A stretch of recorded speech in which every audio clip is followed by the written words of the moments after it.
Masuk hari ke-136 jenayah genosid yang mengorbankan lebih 28,000 rakyat Palestin. Separuh daripadanya adalah kanak-kanak. Lebih 70% tempat tinggal infrastruktur dimusnahkan dan sepanjang 4 bulan ini berkali-kali tentera Zionis mendesak penduduk Gaza berpindah ke Rafah, wilayah paling selatan di Gaza. Kononnya, di situlah kawasan yang paling selamat.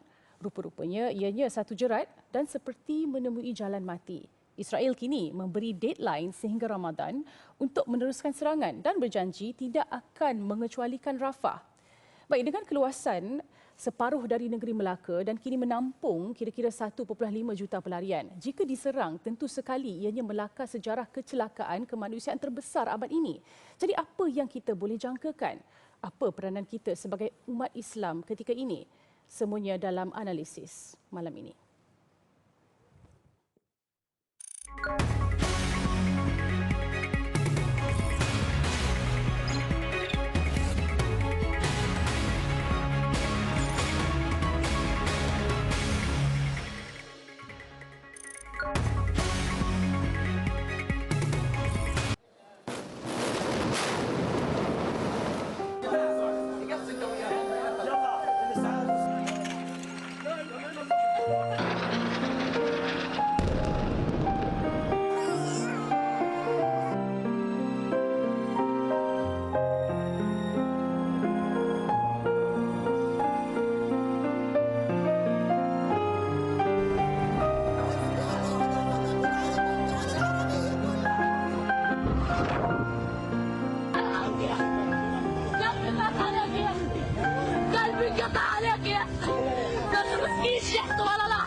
Baik, siapa sangka masuk tahun 2024 kita masih lagi menyaksikan jenayah kemanusiaan masih lagi berlaku sehingga hari ini. Baik, pada malam ini saya bersama-sama dengan dua orang ahli panel iaitu Dr. Azmi Hassan, geostrategis dan juga fellow kanan Akademi Nusantara NASR. Assalamualaikum Dr. Azmi. Waalaikumsalam Dani. Terima kasih kerana bersama dengan kita pada malam ini. Dan kita ada juga Tuan Haji M. Syahul Hamid iaitu seorang aktivis Palestin. Terima kasih kerana sudi bersama kita pada malam ini untuk membincangkan saya kira satu topik yang mungkin ramai di luar sana orang kata dah mangli, dah lali, dah imun dah tengok visual-visual sebegini. Mungkin ramai yang dah kata okey, kita memang dah biasa dah tahu. Memang Palestin selalu dalam keadaan begini. Mungkin ramai di luar sana kita lihat anak-anak muda kita misalnya mungkin dah rasa macam dah nothing to shout about. Memang ini sesuatu yang sering kali berlaku. Tetapi realitinya kita lihat Rafah kini dijangka diserang habis-habisan seperti bandar yang lain. Ialah ia merupakan bandar terakhir bersepadan dengan Mesir. Jadi kita nak mulakan perbincangan kita. Mungkin Dr. Azmi, kita boleh lihat apakah sebenarnya tujuannya di sebalik ancaman ini. Mungkin kita tahu Perdana Menteri Israel Benjamin Netanyahu sekarang ini jika kita lihat adanya konflik politik dalaman. Adakah ini mungkin muslihat politik Netanyahu ini kerana apabila ada kajian yang dilakukan, survei yang dilakukan, popularitinya semakin merudum. Dan ramai sebenarnya warga Israel yang inginkan pilihan raya dilakukan selepas perang dan sebagainya. Ramai yang tak sukakan Netanyahu. Jadi adakah ini taktik sebenarnya yang ingin memanjangkan peperangan ataupun memang kita jangkakan akan menyerang Rafah besar-besaran, Doktor? Nani, memang betul. Karier politik Netanyahu bergantung kepada panjang mana ataupun berjaya manakah beliau yang taksub dengan pejuang-pejuang Hamas itu. Dan bukan saja kita tahu, Amerika Syarikat pun tahu ini adalah untuk memanjangkan karier ataupun hidup politik Netanyahu. Itu adalah hakikatnya. Yang itu saya setuju Nani. Tapi saya tak setuju Nani mengatakan bahawa kita dah lali. Kita tak boleh lali. Kau tengok VT tadi, macam mana kita nak lali perkara itu. Kita sebagai rakyat Malaysia dan juga masyarakat antarabangsa tidak lali dalam perkara. Dan menarik, semalam Tuan Haji, Presiden Brazil Lula diadakan sebagai persona non grata oleh Israel. Maknanya orang yang tidak dikendaki oleh Israel. Kerana Lula mengatakan bahawa ini adalah Holocaust. Menyamai apa yang berlaku di Holocaust. Dan menariknya adalah kalau Netanyahu lah tak payah cakap Persenanan Gelantar. Dia pergi Washington pun, dianya tidak akan diterima. Malah di negara sendiri, di Tel Aviv pun, Tuan Haji saya garanti, ramai mengatakan ini adalah sebab Netanyahu. Jadi ini yang dikatakan, apa yang sedang berlaku ini adalah kerana taksub seseorang untuk menghidupkan karier politiknya yang sedang menghadapi masalah rasuah, tapi yang akibatnya adalah 28,000. Seperti Nani kata tadi, separuhnya adalah kanak-kanak yang terkorban. Doktor, dan mungkin Tuan Haji, mungkin boleh cuba fahamkan. Yalah, kita lihat bagaimana seorang figura ini memanglah ramai yang berada di belakangnya. Tapi kita lihat sekarang ini Netanyahu ni is against the whole world. Mungkin the whole world now memang sekarang ingin ceasefire dan sebagainya. Tetapi seperti mana kita dapat lihat sekarang ini yang sedang berlaku live sebenarnya, Mahkamah Keadilan Antarabangsa ICJ di Hague mengadakan pendengaran awam akibat undang-undang yang timbul dasar amalan Israel dan sebagainya. Tetapi kita lihat mungkin ramai yang menyatakan ICJ ni pun tak ada taring. Mungkin Israel mungkin tak akan ikut pun apa yang akan bakal dikeluarkan oleh ICJ dan sebagainya. Kemudian akan pergi ICC pun mungkin tak menjadi apa-apa. Mungkin kita boleh memberi gambaran mengapa perkara ini begitu sukar untuk kita, orang kata, meletakkan titik nokta, dan adakah memang kerana seorang sosok tubuh ini yang menyebabkan ia sangat susah sehingga ke ICC pun mungkin tidak boleh melakukan apa-apa. Okey, saya kalau macam ni, kalau kita kalau dalam isu ni kita kena baca minda Netanyahu ni, sebab kita kena tengok apa yang tersurat dan apa yang tersirat. Yang tersurat pasal tu pada apa yang berlaku pada 7 Oktober apabila Hamas melakukan serangan besar-besaran ke arah Israel dengan menghantar lebih kurang 5,000 skad misil ke sana. Immediately pada 8 hari bulan Oktober, Netanyahu mengisytiharkan peperangan. This is a war. This is not a conflict. Kata dia bukan konflik, tapi ini adalah war. War maknanya peperangan. Jadi kenapa dia declare peperangan, supaya dia boleh mengambil tapuk pimpinan tu secara mutlak.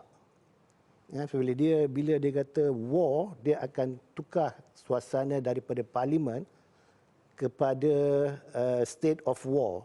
Dan bila ada state of war, then dia akan tubuhkan, dan dia telah menubuhkan kabinet, war cabinet. Bila ditubuhkan war cabinet, jadi dia mempunyai kuasa mutlak. Dia tak answerable to parliament anymore. Dia ada war cabinet dan dia menjadi CEO ataupun dia punya orang paling penting sekali lah.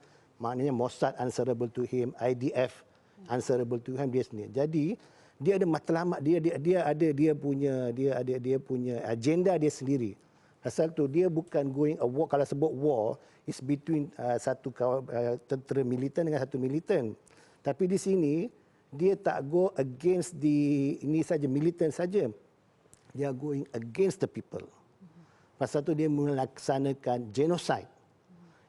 Dia punya yang kata yang tersurat ni dan yang tersirat ni, dia yang tersirat ni dia go for genocide. Dia nak buat ethnic cleansing. Dia nak menghancurkan bangsa Palestin ini sehancur-hancurnya. Jadi dia bukan kata target dia bukan Hamas sahaja. Hamas is just part of the agenda. Tapi matlamat utama dia ialah dia nak menyahkan terus bangsa Palestin daripada bumi Palestin tu. Itu agenda utama dia sekarang. Jadi pasal tu kalau siapa pun yang menentang dia, kan, dia dengan geng-geng Zionis ni lah, dia ada the group of Zionis ni yang dia meletakkan Netanyahu ni sebagai dia orang punya orang ketengah dia. Belakang dia ada Zionist group, World Zionist Organization yang berpusat di Tel Aviv ni. Mereka ada agenda mereka sendiri. Okay, so Zionist ni termasuk macam Biden sendiri. Joe Biden sendiri mengaku, I am a Zionist and I am born in Israel. Dia mengaku. Dia buat dalam ceramah dia, dalam ucapan dia, dia kata I am a Zionist. So Zionist ni ada agenda dia sendiri. Antara agenda besar dia ialah menyahkan terus bangsa Palestin. Baik doktor, jadi kita lihat potensi ICJ ini, sejauh mana Israel akan tunduk pada desakan ini dan sebagainya, seperti mana yang kita berlangsung sekarang ini, doktor? Ya, memang ICJ tidak mempunyai kuasa perundangan. Itu memang masalahnya. Tapi Nani, kita kena ingat bahawa moralitinya adalah bila ICJ mengatakan bahawa daripada aduan Afrika Selatan mengatakan genosid telah pun menghampiri, maka dari segi moralnya Amerika terutama sekali berasa bersalah dalam perkara ini. Dan hari ini bermula lagi satu lagi perbicaraan ICJ mengenai occupation di tebing barat. Jadi dikatakan bahawa perkara ini berlaku secara serentak dan Nani sebut ICC tadi, Mahkamah Jenayah Antarabangsa Palestin telah menjadi ahli ICC saya tak ingat berapa 2005 dan 2-3 bulan lepas tu telah dikatakan membuat aduan kepada ICC tentang perkara Israel ini. Sehingga sekarang tak ada perbicaraan lagi. Memang tak ada. Jadi memang betul lah Tuan Haji kata ICC itu dikatakan mempunyai kekuatan perundangan. Tapi masalahnya mau tak mau negara kuasa besar itu menguasai ICJ, ICC dalam perkara ini. Jadi bagi saya apa yang dilakukan oleh Afrika Selatan, apa yang dilakukan oleh katakan Ireland umpamanya adalah dikatakan suatu sokongan kepada Palestin supaya kita nak seperti Tuan Haji kata two state solution, penyelesaian dua negara. Bentuk warna macam mana tak apa. Tapi Netanyahu, Israel kena setuju dulu. Penyelesaian dua negara adalah matlamat akhir untuk menamatkan apa malapetaka ini.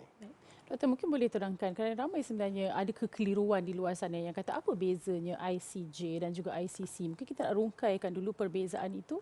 Ya, ICJ dikatakan World Court, itu mahkamah yang tertinggi dalam PBB ataupun dalam dunia. Tapi masalahnya ICJ itu kalau nak kesimpulannya ataupun keputusannya mempunyai kekuatan, dia kena pergi ke Majlis Keselamatan. ICC tak perlu sebenarnya. Jadi daripada nama kita tahu ICC adalah untuk membicarakan tentang jenayah-jenayah perang umpamanya, dan ICJ mungkin kita boleh ungkitkan kita dengan Singapura pasal Batu Putih pergi ke ICJ. Jadi ini perbezaannya. Tapi hakikatnya adalah yang paling dikatakan yang paling mujarab adalah perbicaraan keputusan ICC kerana ia adalah melibatkan jenayah. Itu yang paling penting sekali. Baik. Dan kembali selepas ini kita akan membincangkan pula berkenaan dengan reaksi-reaksi dunia dan juga rundingan yang telah pun dilakukan berkenaan dengan isu ini. Jadi jangan ke mana-mana, kembali selepas ini.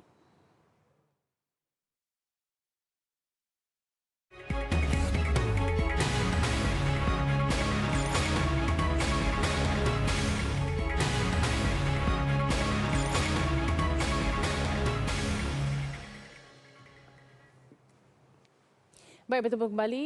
Malam ini kita membicarakan berkenaan dengan Rafah, jalan mati buat Gaza. Baik, kita ingin meneruskan perbincangan kita. Mungkin kita lihat ramai di luar sana yang tertanya-tanya, apa agaknya yang sedang dilakukan oleh negara-negara Islam, peranan-peranan negara Islam. Mungkin ramai yang kata, nampak tenggelam, tak buat apa-apa.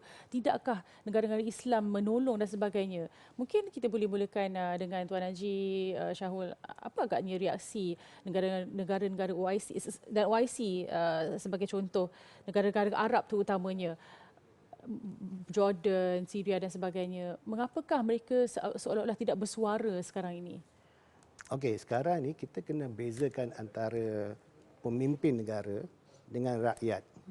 Kalau sebut Jordan ke, Syria ke, ataupun Saudi Arabia dan juga apa nama dia Iran ke, ataupun juga Mesir ke, kita kena buat a big demarcation antara apa nama dia pemimpin negara dengan rakyat. Rakyat pada keseluruhannya, seluruh dunia, bukan saja kalau negara-negara barat, Amerika dengan kuncu-kuncunya apa semua tu, pada dasarnya pemimpin negara mereka bersama dengan Israel. Tapi rakyat tidak. Rakyat di seluruh dunia, sama ada baik sampai di Amerika punya, di UK ke, di European Union ke, di Jepun ke, kita di sini bla-bla sini ke, seluruh dunia rakyat bersama dengan perjuangan Palestin. Perjuangan, patut dikata Free Palestina. Banyak lagu-lagu dah keluar, banyak marching dah keluar, setiap boleh dikatakan di setiap weekend banyak berlaku apa nama demonstrasi, perarakan besar-besaran. So rakyat pada dasarnya, rakyat seluruh dunia pada dasarnya bersama dengan perjuangan pembebasan Palestin. Tapi pemimpin yang agak apa nama dia berbeza, termasuklah juga di negara-negara Arab. Kalau rakyat di Egypt, rakyat di Jordan, semua hendak kepada kemerdekaan untuk rakyat Palestin. Tapi pemimpin pula kita tak boleh nak katakan mereka ni tidak berbuat apa-apa. Sebab dia kena fikir situasi, sebab kuasa-kuasa besar ni, kalau mereka ni negara-negara Arab ni banyak di urusan mereka tu ataupun kekayaan mereka banyak dipegang oleh investment mereka di barat, di Amerika dan di Europe and so on. Dan jika sekiranya berlaku apa-apa masalah dalam peperangan apa semua ni, mereka akan forfeit. Mereka akan forfeit semua ni. Jadi negara ni akan menjadi papa kedana ataupun mengalami mungkin mereka juga akan diserang. Seperti mana apa yang berlaku di Iraq, apa yang berlaku di Syria. Bila mereka ni tidak bersehaluan dengan Amerika, tidak bersehaluan dengan negara-negara barat, Amerika akan mencari alasan untuk datang dan mengacau dan menghancurkan negara tu. Jadi pemimpin-pemimpin negara Arab ni dia faham situasi ini sebab mereka ni tidak boleh lari daripada keganasan Amerika ni. Jadi pasal tu mereka memastikan bahawa we have to take care of negara kita dulu sebelum kita nak bersuara tu secara lantang ataupun kita buat sesuatu tindakan yang besar-besaran dalam membantu Palestin, kita kena juga tengok consequences tu dulu. Jadi mereka memastikan bahawa apa yang mereka nak cakap tu agak berlapis ataupun cuba mencari solusi secara diplomasi. Pasal tu Saudi Arabia semua dia tak diam, dia orang buat kerja dia orang. Tapi dia cuba cari solusi diplomasi dulu. Baik, Dr. Azmi. Jadi bagaimana kita lihat kepentingan ekonomi dan kebergantungan negara-negara seperti UAE dan sebagainya terhadap Amerika Syarikat dan juga kuasa-kuasa besar inilah? Ya, seperti kata Tuan Haji tadi memang betul. Kena fikirkan negara sendiri. Dan mungkin Nani dia mungkin Nani mengatakan bahawa kenapa Afrika Selatan yang membuat aduan di ICJ, kenapa bukan negara Arab? Dalam hal ini memang betul lah. Ada perkara-perkara. Sebab saya teringat semasa mesyuarat Liga Arab sebulan lepas, perkara yang paling mudah, yang saya nampak paling mudah lah, yang salah satu resolusi yang nak dibuat adalah supaya tutup ruang udara kepada pesawat Israel. Betul. Itu pun tak boleh. Tak boleh buat. Bukan tak boleh, tak setuju. Ada 2-3 negara Arab tak setuju dalam perkara ini. Jadi dalam hal ini memang betul lah, negara Arab mempunyai kekangan. Dan saya juga gembira, mungkin nampak tak betul ni, bila 3 rakyat Malaysia dicapkan sebagai pengganas berkait dengan hal di Gaza itu, maksudnya kita telah melakukan sesuatu yang betul. Kita ambil perkara yang positif. Kita sebagai negara kecil dalam hal ini, dan juga Datuk Seri Anwar bila mengharamkan semua kapal-kapal yang beribu pejabat di Israel menggunakan pelabuhan kita dituduh nak jadi macam Houthi, menyerang kapal-kapal. Maksudnya walaupun perkara itu kecil, dia membawa sesuatu dalam perkara ini. Sebab ialah ramai rakyat Malaysia bertanya apa yang kita perlu lakukan. Tapi bagi rakyat Malaysia keseluruhannya adalah memahami cerita sebenarnya. Sebab ramai yang tak faham. Betul. Tuan Haji dalam perkara ini. Mungkin ramai yang tak faham tentang penyelesaian 2 negara umpamanya. Sebab ada masalah-masalah, banyak warna-warni itu. Jadi dalam kita sebagai rakyat Malaysia perlu menyokong kerajaan kita, pemimpin kita. Sebab pulas tangan di belakang tu memang telah berlaku pada ketika ini. Kerana kita malah nak bandingkan negara Arab, kita lebih lantang bersuara dalam perkara ini. Dan bila Perdana Menteri secara langsung bercakap menghubungi Ismail Haniyeh, saya pun terkejut juga. Sebab pemimpin negara Arab pun tak nak buat perkara itu. Kerana Ismail Haniyeh tahulah dilabelkan sebagai pengganas nombor 1. Jadi perkara ini betul. Dia nak salahkan negara Arab pun tak boleh, tuan saya. Mereka pun mempunyai kepentingan sendiri. Tapi kita buat apa yang kita boleh buat. Jadi ramai juga suara-suara yang mengatakan, berani sangat ni. For a small country dan sebagainya. Mungkin apa agaknya orang kata implikasi keberanian kita itu? Adakah macam mana doktor cakap tadi, memang ada baiknya, maksudnya we are doing the right thing, kan? Tapi mungkin ada ke tidak implikasi yang mungkin kita boleh terkena kerana keberanian itu? Mungkin ramai yang kata, semua kata, berani sangat. Rata-rata saya baca jugalah netizen-netizen yang kata, mungkin ada kalanya kita pun kena tak bersuara juga kot. Macam mana tu? No, I think kita berani ada dengan cara kita sendiri. Kita berani dengan cara kita sendiri. Macam sebagai contoh Ops Ihsan sekarang ni kan. Ops Ihsan ni adalah diilhamkan oleh PMX kita melalui Kementerian Luar. Melalui Kementerian Luar dan Kementerian Luar telah membuat satu koordinasi bersama-sama dengan NGO-NGO yang dalam menyalurkan dana ni.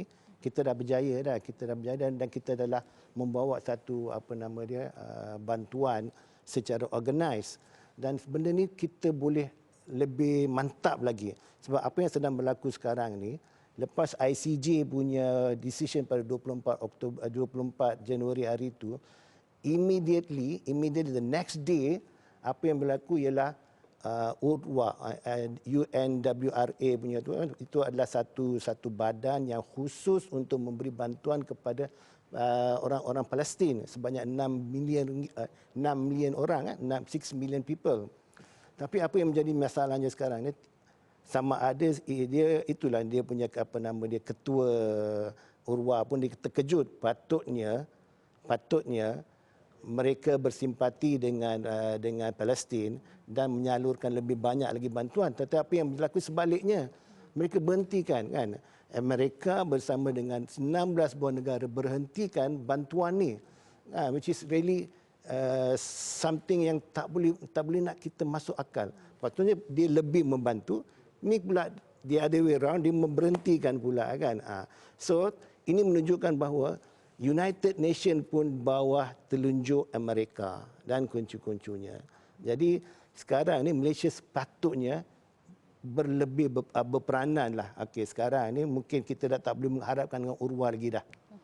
Kita kena find another one more foundation or platform yang mungkin Malaysia boleh memainkan peranan yang penting di dalam ni. Buat satu lagi platform dia diketuai oleh Malaysia, disokong oleh Indonesia, disokong oleh Turki, disokong oleh negara-negara lain supaya bantuan tu sentiasa ada. Kita tidak boleh lagi tunduk kepada UN ataupun agensi-agensi UN. Baik, dan mungkin Dr. Azmi boleh, kita ingin kembali semula apabila jangkaan bahawa Rafah akan diserang habis-habisan dan sebagainya.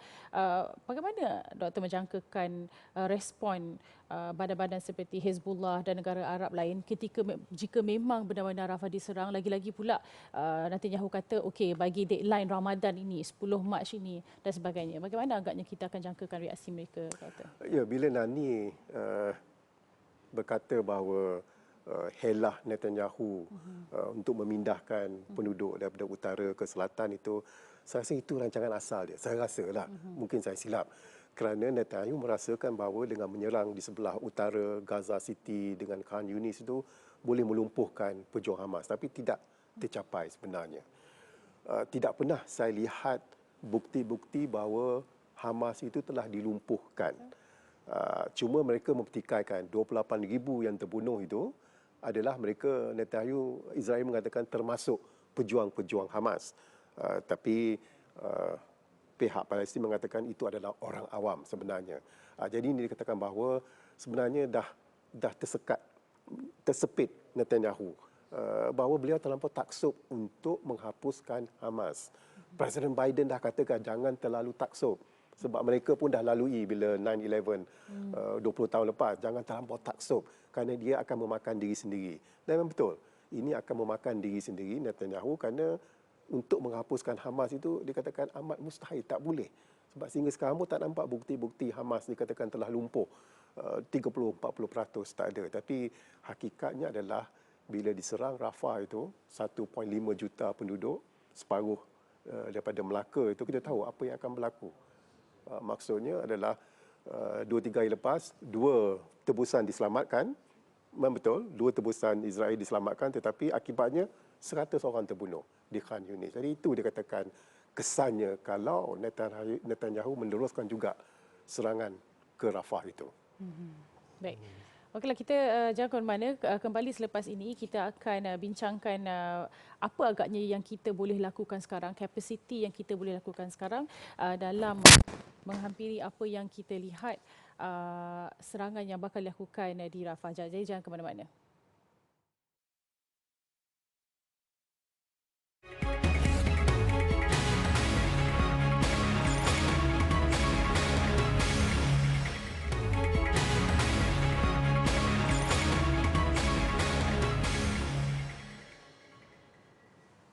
Baik, bertemu kembali.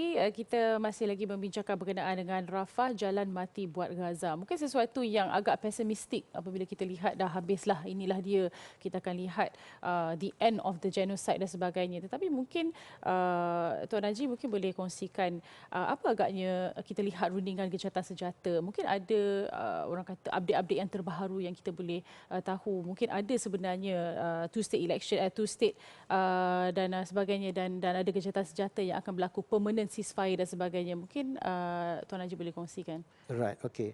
Apa yang berlaku the latest sekarang yang paling terkini sekali ialah semalam di mana Anthony Blinken, setiausaha kepada kerajaan negeri kerajaan Amerika ni, yang menjadi dia menjadi the spokesperson for the whole issue yang sedang berlaku sekarang ni, dia telah declare semalam di Munich Security Conference yang telah diadakan antara 16 hari bulan hingga 18 hari bulan yang habis malam. Dia declare dalam declaration tu ataupun di dalam conclusion tu di sana, dia telah menyatakan bahawa America is going for two-state solution. When you're talking about two-state solution, antara perkara yang coming for two-state solution ialah permanent ceasefire. Sedangkan Netanyahu menafikan there's no such thing as permanent solution. Dia nak for truth possible, dia nak untuk 1 bulan punya satu bulan punya ceasefire. Dan tapi bila dia minta sebulan punya ceasefire, Hamas dengan jelas kata there's no such thing as temporary ceasefire. Kalau nak, you go for permanent ceasefire. Dan ini yang telah disuarakan oleh Blinken semalam di Munich Security Conference, di mana dihadiri oleh semua pemimpin-pemimpin dunia dan juga yang hebat-hebatlah kan. So di sana dia dah buat satu declaration that America is going for two-state solution, and when you're talking about two-state solution, they're going to be a permanent ceasefire. Okay, when you're talking about permanent ceasefire pula, bila dia nak buat? Dan kemungkinan besar insya-Allah kita akan dapat permanent ceasefire sebelum Ramadan. Maknanya agenda Netanyahu ni yang dia nak akan hantar ataupun dia akan serang Rafah sehabis-habisan tu, possibility tu ada sebab itu agenda dia sendiri, bukan agenda Israel lagi dah, bukan agenda IDF lagi dah, tapi itu agenda kegilaan dia sendiri. Okay, so possibility dia akan buat, tapi dia tidak akan dapat sokongan. Dunia tidak akan bagi sokongan, Amerika sendiri tidak akan menyokong dia sebab dia all going for two-state solution very soon.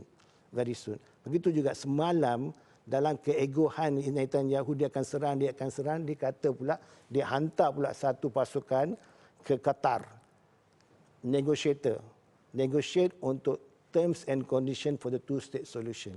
Jadi depan kacamata TV dia kata, saya akan go all out, saya akan menghancurkan ini because I will be kalau saya lah yang akan memastikan bahawa Hamas hancur. Kalau bukan saya, tak ada siapa lagi yang akan buat. Dia cakap macam tu depan TV.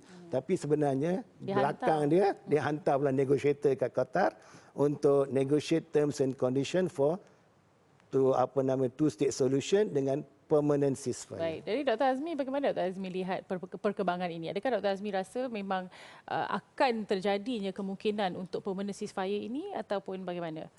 Ia bergantung kepada tekanan, dan tekanan yang paling kuat sekali adalah daripada rakyat Israel sendiri. Dan rakyat Israel tahu habis je perang, riwayat karier politik Netanyahu dah habis. Sebab kesilapan Alpa Netanyahu lah berlakunya Oktober 7, serangan Oktober 7. Dan juga tekanan daripada Amerika Syarikat sendiri. Sebab November 5 ni makin menghampiri, itu pemilihan presiden. Dan baru semalam Rashida Tlaib, seorang ahli kongres daripada Michigan, rakyat Palestin American yang ibu bapanya masih berada di tebing barat, mengatakan mari kita hukum Biden ini. Jadi itu dikatakan bahawa tekanan yang paling kuat, dan Michigan adalah negeri yang dikatakan swing state. Presiden Biden perlu menang Michigan. Jadi dalam perkara ini bergantung pada tekanan ini. Tekanan masyarakat antarabangsa tak ada masalah dah. Dia masalahnya adalah semalam Kongres dia rehat 4-5 hari. Ukraine dia kata tunggu dulu. Tapi bom kat Israel dia bagi 14 bilion tambahan. Jadi ini pelik pemikiran ahli-ahli politik Amerika ni. sebab 80% bom yang digunakan adalah daripada Amerika Syarikat.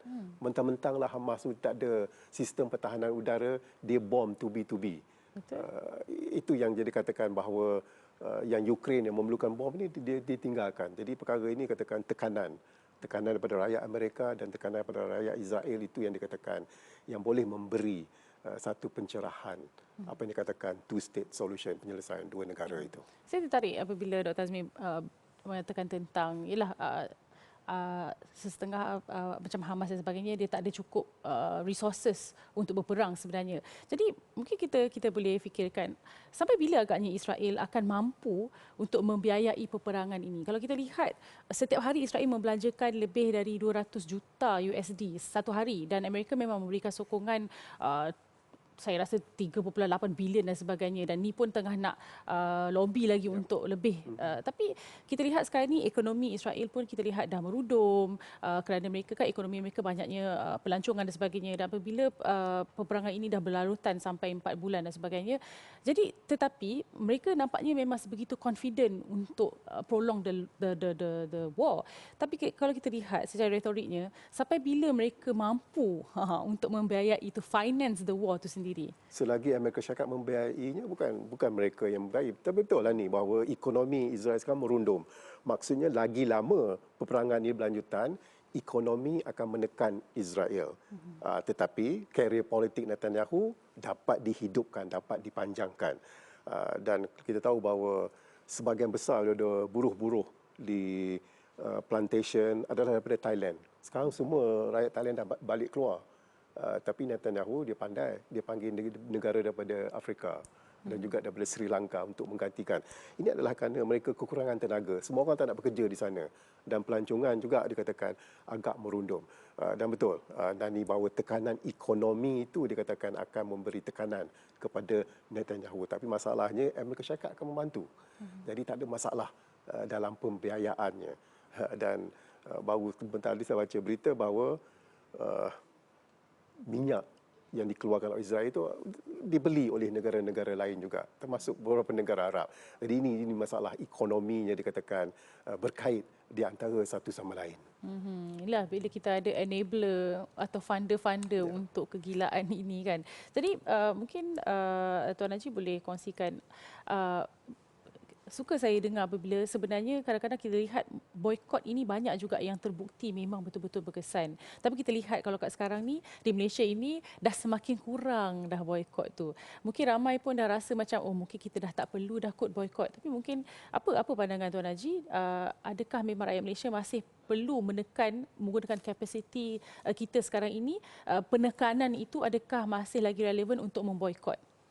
Okey, boycott ni sebenarnya plays a very important role, dan program boycott ni sedang berjaya seluruh dunia, bukan di Malaysia. Kalau dia mungkin Malaysia pun juga. Dan macam mana there's a say in dalam bahasa Inggeris, a 1,000-mile journey starts from a single step. Okay, a 1,000-mile journey starts from a single step. So we have to put the first step. So boycott ini telah memainkan peranan yang besar di dalam menghapuskan ataupun melumpuhkan ekonomi Israel dan juga ekonomi Amerika, sebab Jewish lobby plays a very important role dalam memastikan Amerika menyokong Israel. Jadi apabila barang-barang ini diboikot, kita nampak juga kesan dia sekarang ni kan. Actually mungkin di Malaysia tak nampak sangat, tapi di dunia dah nampak. Dan maknanya boycott is giving a very high impact towards dalam menumpukan ekonomi Israel. Jadi kita sama ada kita nampak ataupun tak nampak ni, kita perlu berperanan. Di Malaysia kita perlu berperanan. Jangan kita rasakan bahawa dengan kita boycott barang-barang keluaran Amerika ataupun Israel ni, impact dia kecil. Kan mungkin jadi kita buat satu bandingan lah kan. Kalau kita ambil dia penyapu lidi, tahu dia kan penyapu lidi kan. Kita lidi ni, kalau kita ambil satu batang lidi, kalau kita patahkan, senang je kita patahkan. Tak senang je. Sekejap je boleh patahkan. Tapi cuba kumpulkan 100 batang lidi. Jadi penyapu lidi ni nak melentur dia pun sangatlah susah. Sangatlah susah. Begitu juga maknanya kita mempunyai peranan.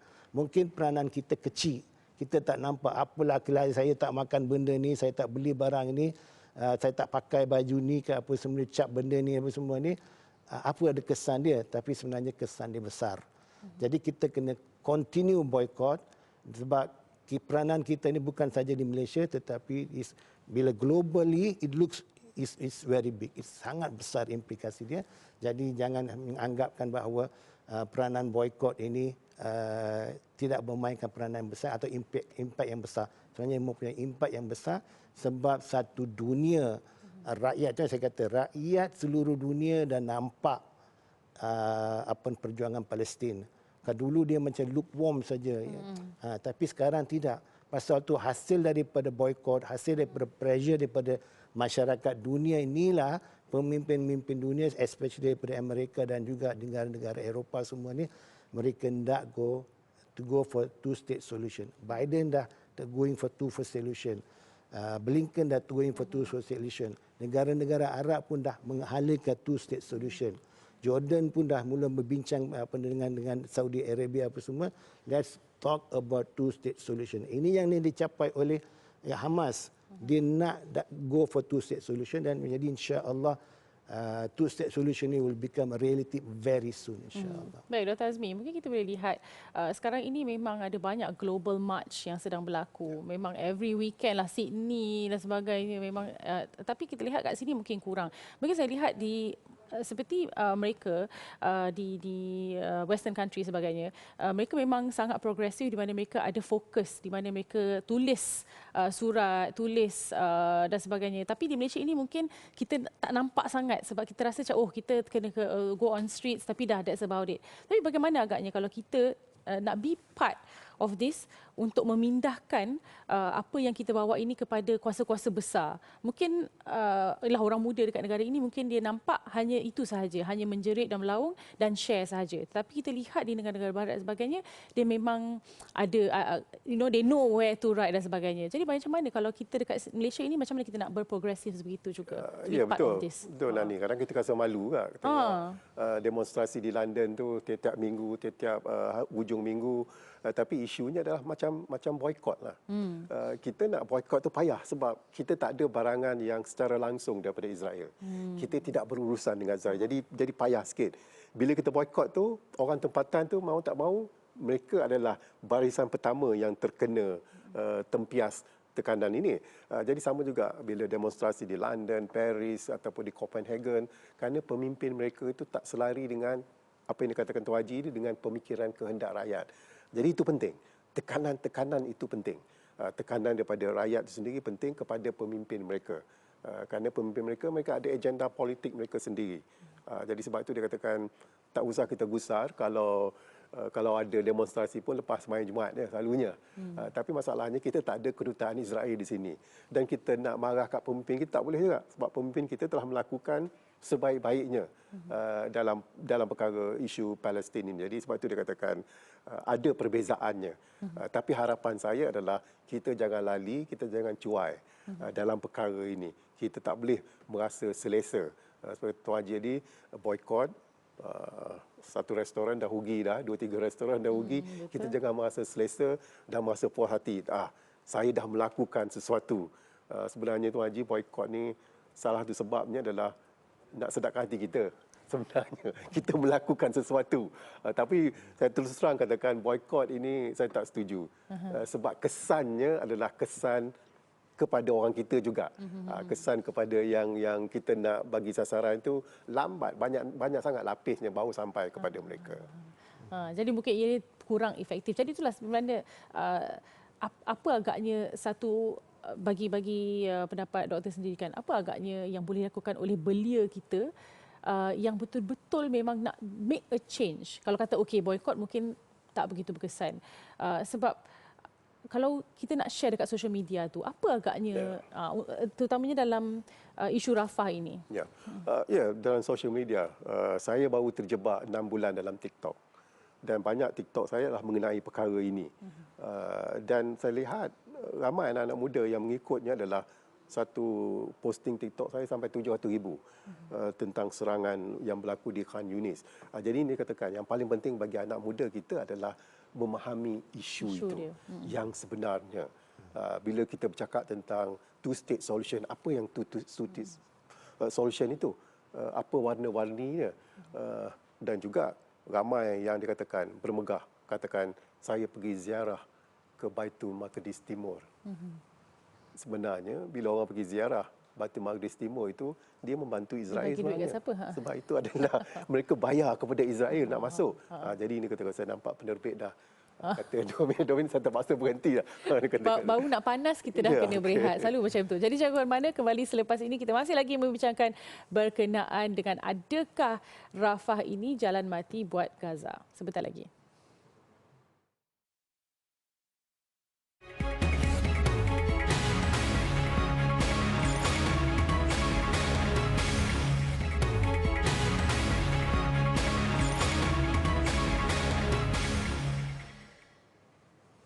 Baik, sebenarnya sudah lebih 4 bulan kita berhadapan dengan konflik yang berlaku di Gaza. Mungkin sehingga hari ini banyak sebenarnya salah faham dan sebagainya berkenaan, lagi-lagi berkenaan dengan negara-negara Arab dan negara kita sendiri sebenarnya. Masih lagi kalau kita lihat di social media, di media sosial, masih ramai lagi berdegar-degar katanya tidak cukup lagi apa yang dilakukan oleh kita sebagai rakyat Malaysia, sebagai negara entiti Malaysia dan sebagainya. Mungkin apa agaknya peranan-peranan Malaysia? Saya lihat sepanjang perbincangan kita malam ini banyak dah sebenarnya yang Malaysia lakukan sebenarnya. Tetapi biasalah anak-anak muda ni dirasa kita perlu lebih lagi. Mungkin dia membayangkan nak mengantar apa batalion dan sebagainya. Dia pun nak kena pergi nak ke Israel, nak berjihad dan sebagainya. Tapi Dr. Azmi, mungkin Dr. Azmi boleh terangkan sebenarnya realitinya, adakah memang betul negara-negara Islam dan Malaysia ini, adakah Dr. Azmi secara personalnya puas hati tak apa yang kita sudah pun lakukan hingga ke saat ini? Ya, bagi negara kita, pemimpin kita, bagi saya dah melebihi apa yang sepatutnya berlaku. Yang saya tak puas hati bila Nani kata tadi, kita hantar askar. Kenapa tak dihantar pengaman? Masih lagi. Maksudnya, dia tak faham cerita isu, sebenar. betul? Jadi itu yang menjadi masalahnya kepada kita. Dan satu lagi yang saya tak puas hati adalah, dan baru 2-3 jam lepas, Israel tidak akan membenarkan rakyat Arab, Palestin pergi ke Masjid Al-Aqsa. Betul. Dan sebab itu saya katakan, saya lihat ramai antara kalangan kita bila dapat pergi Masjid Al-Aqsa, memang itu tujuan kita, memang kita rasa bangga, megah, tapi sebenarnya bila kita melawat Baitul Maqdis Timur, kita membantu mengiktiraf Israel sebenarnya, walaupun pasport kita tak dicap, walaupun masuk melalui Jordan ke mana ke. Jadi itu hakikatnya. Dan juga kita jangan silap faham, salahkan Mesir dalam perkara ini, kerana media barat cuba gambarkan Mesir itu bersalah kerana sebab itu bantuan tak dapat dimasukkan. Tapi bantuan di Rafah, pintu masuk Rafah itu dikawal oleh Israel sebenarnya. Jadi ini yang dikatakan silap faham yang berlaku. Bila silap faham, kita tak tahu apa yang sebenarnya berlaku, kita memberi kesimpulan-kesimpulan, cadangan-cadangan yang tak masuk akal. Jadi itu yang dikatakan. Bagi saya, pemimpin telah melakukan apa yang sepatutnya. Kita sebagai rakyat biasa belum lagi sampai ke tahap pemahaman yang dapat membantu rakyat Palestin. Baik, Tuan Syahul pula, Tuan Haji Syahul, mungkin ada orang kata salah faham yang masih lagi berlega-lega di kalangan rakyat Malaysia, khususnya di media sosial dan sebagainya. Okey, bagi saya daripada kita bincang tentang salah faham, saya rasa PMX kita, Datuk Seri Anwar Ibrahim, dia boleh berperanan lebih banyak lagi. Sebab dia adalah satu figura yang terkenal dalam internationally, terutama di negara-negara Arab, dan hubungan baiknya dengan Turki, hubungan baiknya dengan OIC and so on. Saya rasa dia boleh memainkan peranan yang lebih besar. Maknanya kata melalui dia, Malaysia pun terangkat jugalah untuk membawa satu solusi yang lebih mantap. Katalah lepas ini they're going to be a two-state solution. Tapi lepas two-state solution tu, bantuan-bantuan untuk membina semula Gaza ataupun Palestin itu sangat memerlukan kepada dana-dana yang daripada negara-negara Islam. Jadi pada ketika itu, Malaysia saya harap melalui PMX kita dia boleh mainkan peranan yang besar bersama-sama dengan Indonesia, bersama-sama dengan Turki, bersama-sama dengan Iran dan lain-lain negara Arab agar perjuangan Palestin ini selepas mendapat two-state solution ni mereka dapat bantuan yang sebenar. Tidak lagi mengharap kepada UNRWA ataupun United Nations, tetapi kita ni boleh become the champion dalam membantu kepada perjuangan rakyat Palestin, insya-Allah. Baik, saya mendapat apa ni kata kita ada 1 minit saja lagi. Jadi Dr. Azmi perlu jawablah soalan kita daripada awal tadi. Adakah memang Rafah jalan mati buat Gaza? Mungkin juga Rafah itu adalah dikatakan penyelesaian kepada apa yang berlaku di Gaza ini. Harapannya lah sebab 2-3 hari lepas pemain bola keranjang wanita Ireland enggan berjabat tangan dengan Israel. Okay. Dan ramai juga yang tak tahu bahawa Ireland adalah salah satu negara Eropah daripada awal lagi, tahun awal 80-an mengiktiraf negara Palestin yang merdeka. Jadi harapan kita adalah bukan sahaja negara Islam tapi negara-negara lain seperti Ireland, Afrika Selatan kerana mereka telah melaluinya perit-jerih dijajah. Jadi itu dikatakan harapannya Rafah sekarang ini sebagai jalan penyelesaian bukan jalan buntu. Baik Tuan Haji, 1 minit. Ya, insya-Allah saya pun begitu juga menyatakan bahawa Rafah pada dasarnya nampak macam he going to be attack, tapi dia tidak akan attack, tetapi dia akan dijadikan sebagai satu solusi di mana they going to be a very permanent solution which is two-state solution and permanent ceasefire, insya-Allah. Baik. Saya sebenarnya lega rasa hatinya kerana apa? Ialah kita sering kali dimomokkan dengan apabila kita lihat media, memang inilah this is the end of it kan. Kita tengok nanti Ramadan kita macam mana dan sebagainya, tapi mungkin kita dapat sinarlah di sebalik semua ini. Baiklah, suka saya nak memetik kata-kata penyair Palestin iaitu Mahmud Darwish, jika kita berdiam, kita akan menjadi rakan subahat. Tetapi jika kita bersuara, setiap butir kata kita ini berupaya mengubah dunia. Jadi jangan berhenti untuk terus membuat bising berkenaan isu ini. Dari sibuk mengejar mengikut trend tidak bermanfaat, mungkin kita boleh alihkan tumpuan ke isu yang genting ini. Jadi all eyes on Rafah, semoga ada sinar menjelang Ramadan ini. Saya Nani Roslan, satukan ummah dalam membentuk Malaysia Madani. Wassalamualaikum warahmatullahi wabarakatuh.